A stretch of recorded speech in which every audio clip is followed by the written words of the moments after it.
siapa? Silakan. Oh, Anik. Silakan Anik masuk.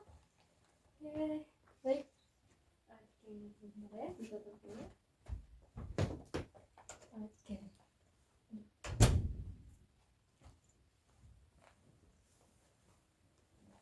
Apa kabar Anik? Baik, alhamdulillah. Oke. Sebelumnya ada perlu apa nih Anik ke sini? Udah nyaman belum sebelumnya? Udah nyaman. Jangan gugup ya. Kita relax aja gitu. Kita terbuka aja. Jangan gugup, santai.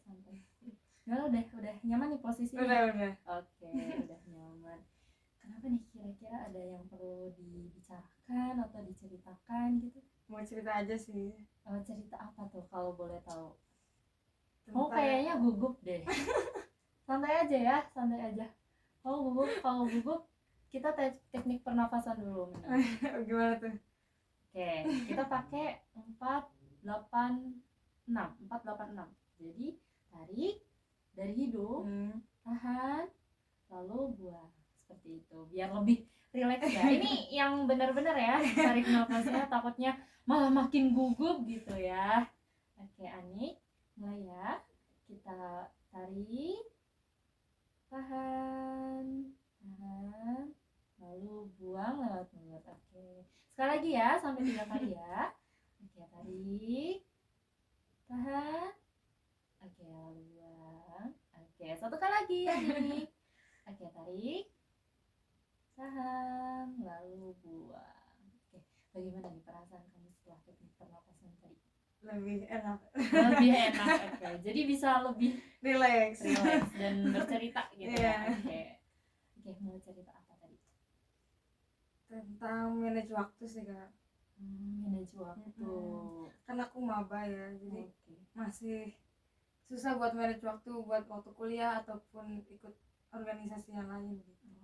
Oke, sebelumnya karena kamu maba, kamu udah berarti ikut organisasi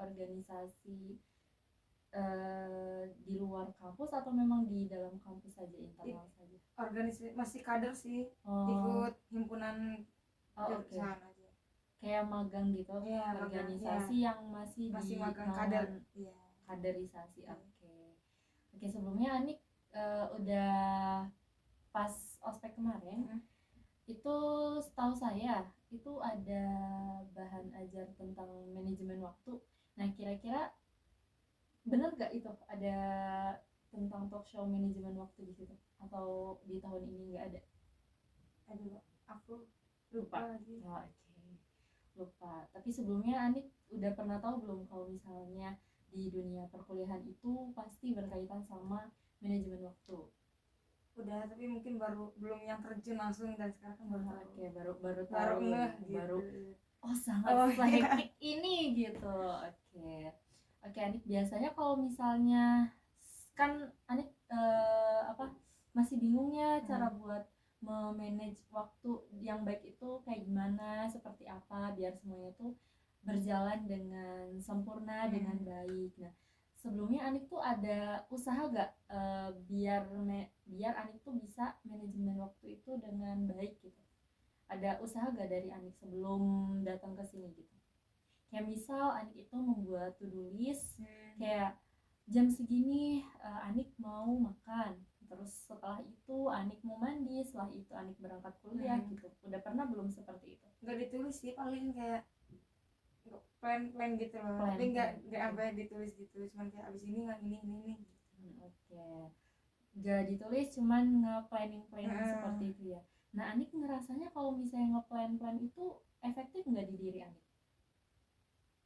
Kadang ada males ya, jadi tiba-tiba gak jadi aja. Iya sih, betul ya. Oke, biasanya kalau misalnya berarti kan itu tidak dituliskan ya Anik ya, cuma di plan saja gitu. Nah, biasanya ada terdapat penyesalan nggak sih pas ketika kegiatan itu tuh dibatalkan, ketika Anik tuh malah jadi males dan tidak jadi mengerjakan hal tersebut? Ada penyesalan? Ada. Oke, ada penyesalan. Nah, biasanya kalau misalnya dari penyesalan itu Anik tuh berbuat apa sih? Apakah ada punishment untuk diri sendiri atau ya sudah Anik biarkan saja gitu, karena ya udah penyesalan mah biar berlalu gitu? nggak sih, kadang kalau misalnya udah kelewat terus kayak ih, kenapa ya tadi gak ngakuin, terus tiba-tiba udah nyesel tiba-tiba langsung udah ngejain langsung semuanya kayak ke plan awal lagi gitu. Oke, berarti mengulang kembali dari awal ya Anik. Oke, baik. Nah Anik, karena memang Anik merasa di plan ini mungkin kurang efektif ya bagi Anik gitu, mungkin bisa Anik ketika menyusun jadwal baru itu bisa lebih apa ya, lebih spesifik lagi gitu, dengan mencatat nggak apa-apa kalau misalnya kamu nggak melakukan itu semua, nggak apa-apa. Jadi biar ada bahan evaluasi gitu ke depannya. Ketika Anik membuat to-do list untuk kegiatan apa yang akan Anik lakukan besok, lalu ada kegiatan yang tidak Anik lakukan di hari itu bisa dicoret dan dijadikan bahan evaluasi. Oh, di jam segini sebenarnya ada waktu luang nih, kiranya diisi dengan apa, seperti itu ya Anik ya. Oke, mungkin nanti bisa dicoba ya Anik. Bisa. Nah, selain manajemen waktu nih, kira-kira kamu sebagai mahasiswa baru ada tekanan lain tidak sih gitu selain di waktu gitu? Mungkin di lingkungan sih. Oke, lingkungannya. Sebelumnya Anik itu kan mahasiswa baru nih, lulusan mana Anik? Dari MA Asuna. Oh, itu MA atau pondok atau? Pondok. Oke, pondok. Sebelumnya karena mungkin di pondok ya Anik ya. Kira-kira hambatan apa sih yang ditemukan gitu, yang tadi hubungan sosial itu apa aja yang menjadi hambatan bagi Anik gitu? Bukan hambatan sih, mungkin agak kaget aja ya. Oke, kaget. Dulu kan di pondok mungkin nggak suka campur baur sama laki-laki, iya, betul, gitu. Betul. Tiba-tiba di kuliah kerja kelompok sama laki-laki, terus juga maksudnya satu kelas sama laki-laki. Jadi pas awal-awal tuh kayak kaget aja gitu, kayak iya betul. Iya sih, kadang kalau misalnya dari lingkungan yang memang gak pernah dijumpai atau ditemui hal-hal yang seperti itu, lalu pas di perkuliahan dipertemukan oleh hal-hal yang kayak gitu ya, kita juga pasti kamu juga pasti bakal shock gitu ya, bakal kaget. Nah, cara kamu mengatasi hal tersebut nih kira-kira kayak gimana?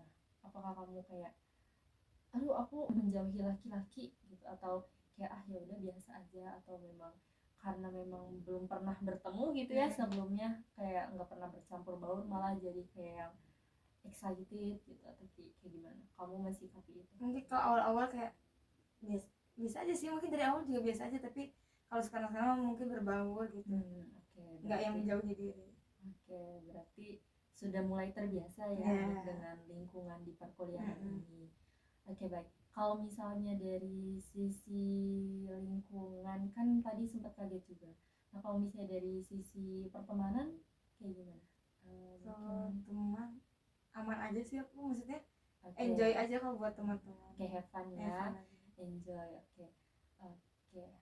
Mungkin tadi ya kita balik lagi ke permasalahan awal yang manajemen waktu, yang mungkin bagi Anik ini sangat krusial gitu ya, memasuki dunia perkuliahan yang tugasnya sangat banyak, lalu ada job organisasi juga karena tuntutan dari 100 poin itu ya.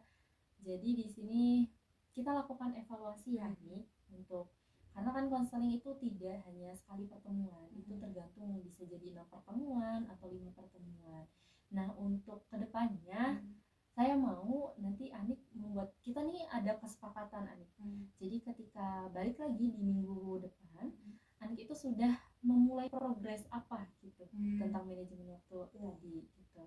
Kiranya itu bisa dibentuk seperti jurnal seperti itu, kayak Anik di hari Senin minggu ini, Anik minggu depan Anik menyusun jadwalnya, lalu di hari Selasa ada evaluasi apa, lalu ditambahkan dengan kegiatan apa, seperti itu, dibuat laporan seperti jurnal. Sepakat Anik? Boleh. Bisa ya dicoba terlebih dahulu, lalu kita mengevaluasi bersama. Sebenarnya ini bagus ya Anik ya, karena kamu sudah bisa gitu ya menemukan solusi dari permasalahan kamu sendiri. Berarti problem solving kamu itu sebenarnya sudah baik. Saya hanya membimbing kamu untuk bisa menemukan mungkin sedikit jalan gitu melewati permasalahan tersebut. Oke Anik, terima kasih banyak ya Anik ya sudah ingin berbagi, sudah ingin bercerita dengan saya gitu, walaupun memang saya mungkin meresponnya seadanya gitu ya, tidak terlalu intens gitu ya. Oke, baik. Oke, Anik, karena kamu sudah sangat baik dalam sesi konseling ini dan sudah menemukan solusi dari permasalahan itu, mungkin kita bisa lanjut ke pertemuan minggu depan kali ya. Boleh. Oke, terima kasih banyak ya Anik atas waktu dan kesempatannya. Sama-sama. Semoga kamu senang gitu ya, bahagia selalu. Amin. Bahagia selalu, semoga dimudahkan dalam manajemen waktunya. Oke Anik, terima kasih banyak ya, maaf. Oh gitu.